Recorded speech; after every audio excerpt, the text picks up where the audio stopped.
Assalamualaikum warahmatullahi wabarakatuh. Perkenalkan, nama saya Fevi Mariani dengan NIM C1C022041. Di sini saya akan menjelaskan materi tentang pajak penghasilan badan untuk memenuhi tugas dari Bapak Dr. Wirmi Eka Putra SE MSI. Masuk ke materi pertama, yaitu pengertian PPh Badan. Menurut Undang-Undang Nomor 28 Tahun 2007 tentang Ketentuan Umum dan Tata Cara Perpajakan, Pasal 1 Angka 3, badan adalah sekumpulan orang atau modal yang merupakan kesatuan, baik yang melakukan usaha maupun yang tidak melakukan usaha, yang meliputi perseroan terbatas, perseroan komanditer, perseroan lainnya, PUMN atau BUMD dengan nama dan dalam bentuk apapun, firma, kongsi koperasi, dana pensiun, persekutuan, perkumpulan, yayasan, organisasi massa, organisasi sosial politik, atau organisasi lainnya, lembaga, dan bentuk badan lainnya, termasuk kontrak investasi kolektif dan bentuk usaha tetap. Untuk subjek PPh Badan, pada pasal 1 Undang-Undang Pajak Penghasilan, pajak penghasilan adalah pajak yang dikenakan terhadap subjek pajak atas penghasilan yang diterima atau diperolehnya dalam tahun pajak. Adapun subjek dari PPh Badan yaitu pertama, wajib pajak badan dalam negeri, yaitu badan yang didirikan atau bertempat kedudukan di Indonesia. Kedua, bentuk usaha tetap atau BUT. Pasal 2 ayat 5 Undang-Undang PPh, bentuk badan usaha tetap adalah bentuk usaha yang dipergunakan oleh orang pribadi yang tidak bertempat tinggal di Indonesia. Orang pribadi yang berada di Indonesia tidak lebih dari 183 hari dalam jangka waktu 12 bulan dan badan yang tidak didirikan dan tidak bertempat kedudukan di Indonesia untuk menjalankan usaha atau melakukan kegiatan di Indonesia. Yang tidak termasuk subjek pajak, pertama, kantor perwakilan negara asing. Kedua, pejabat-pejabat perwakilan diplomatik dan konsulat atau pejabat-pejabat lain dari negara asing dan orang-orang diperuntukkan kepada mereka yang bekerja pada tempat tinggal bersama-sama mereka dengan syarat bukan warga negara Indonesia dan di Indonesia tidak menerima atau memperoleh penghasilan di luar jabatan atau pekerjaannya tersebut, serta negara bersangkutan memberi perlakuan timbal balik. Ketiga, organisasi-organisasi internasional dengan syarat pertama, Indonesia menjadi anggota organisasi tersebut. Kedua, tidak menjalankan usaha atau kegiatan lain untuk memperoleh penghasilan dari Indonesia selain memberikan pinjaman kepada pemerintah yang dananya berasal dari iuran para anggota. Keempat, pejabat-pejabat perwakilan organisasi internasional sebagaimana dimaksud pada huruf C dengan syarat bukan warga negara Indonesia dan tidak menjalankan usaha, kegiatan, atau pekerjaan lain untuk memperoleh penghasilan dari Indonesia.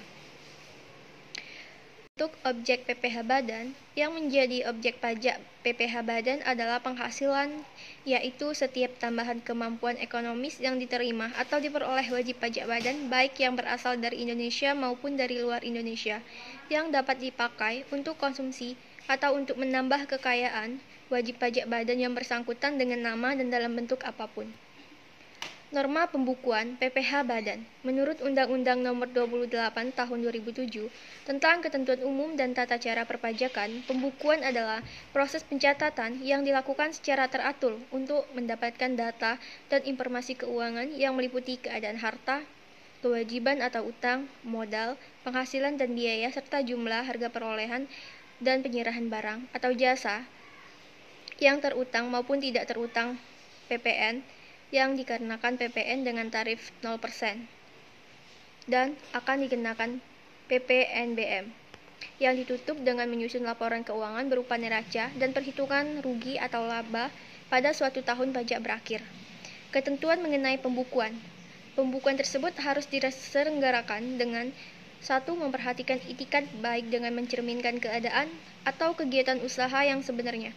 Kedua, harus diselenggarakan di Indonesia dengan menggunakan huruf Latin, angka Arab, satuan mata uang rupiah, dan disusun dalam bahasa Indonesia atau dalam bahasa asing yang diizinkan oleh Menko. Ketiga, diselenggarakan dengan prinsip taat asas dan dengan stelsel aktural dan stelsel kas.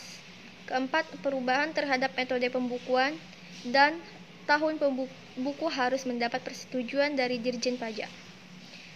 Untuk tarif PPh Badan, tarif PPh Badan terbaru sesuai pasal 2 PP nomor 30 per 2020 yang sudah ditetapkan menjadi Undang-Undang Nomor 2 Tahun 2020 tersebut, tarif PPh Badan terbaru WP Badan dalam negeri dan berbentuk Badan Usaha Tetap atau BUT 22% berlaku pada 2020 dan 2021.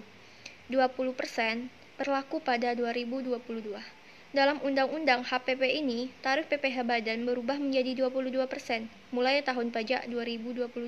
Artinya, tarif PPh Badan terbaru ini lebih tinggi 2% dibanding tarif PPh Badan Persi Persatuan sebelumnya pada Undang-Undang Nomor 2 atau 2020 tersebut yang sebesar 20%. Berikut contoh perhitungan PPh Badan. Contoh sederhana perhitungan pajak penghasilan untuk badan dengan menggunakan tarif umum yang berlaku pada 2022 yaitu 22%. Untuk peredaran brutonya yaitu sebesar 6 miliar dan biaya terkait penghasilan usaha sebesar 5.400 juta. Penghasilan neto usaha yaitu sebesar 600 juta. Penghasilan lainnya sebesar 50 juta. Biaya terkait penghasilan lain sebesar 30 juta, penghasilan lainnya neto terdapat nilai sebesar 20 juta, kompensasi kerugian sebesar 620 juta, penghasilan kena pajak atau PKP yaitu sebesar 10 juta, pajak penghasilan terutang sebesar 610 juta dikali 22% sama dengan kredit pajaknya yang sebesar 134.200 rupiah. PPh pasal 25-nya yaitu sebesar 90 juta. Untuk PPh pasal 22 dipungut pihak ketiga yaitu sebesar 12 juta. Untuk PPh pasal 23 dipotong pihak ketiga yaitu sebesar 15 juta. Didapatkan hasil sebesar 117 juta. Jadi pajak yang masih harus dibayar yaitu sebesar 17.500.000. Ambil kesimpulan dari materi tersebut, PPh Badan yaitu pajak atas penghasilan yang diperoleh atau diterima badan usaha yang bertempat kedudukan di Indonesia. Besarnya PPh yang terutang bergantung pada jumlah besarnya laba sebelum pajak. Laba sebelum pajak dapat diketahui secara akurat jika pembukuan dilakukan WP telah sesuai dengan ketentuan prinsip akuntansi berterima umum. Yang termasuk subjek pajak PPh Badan adalah pajak dalam negeri dan pajak luar negeri. Yang menjadi objek pajak PPh Badan adalah penghasilan, yaitu setiap tambahan kemampuan ekonomis yang diterima atau diperoleh wajib pajak badan, baik berasal dari Indonesia maupun dari luar Indonesia, yang dapat dipakai untuk konsumsi atau untuk menambah kekayaan wajib pajak badan yang bersangkutan dengan nama dan dalam bentuk apapun. Terima kasih. Baiklah, inilah hasil dari materi yang dapat saya sampaikan. Apabila ada kata yang salah, saya mohon maaf dan saya akhiri. Wassalamualaikum warahmatullahi wabarakatuh.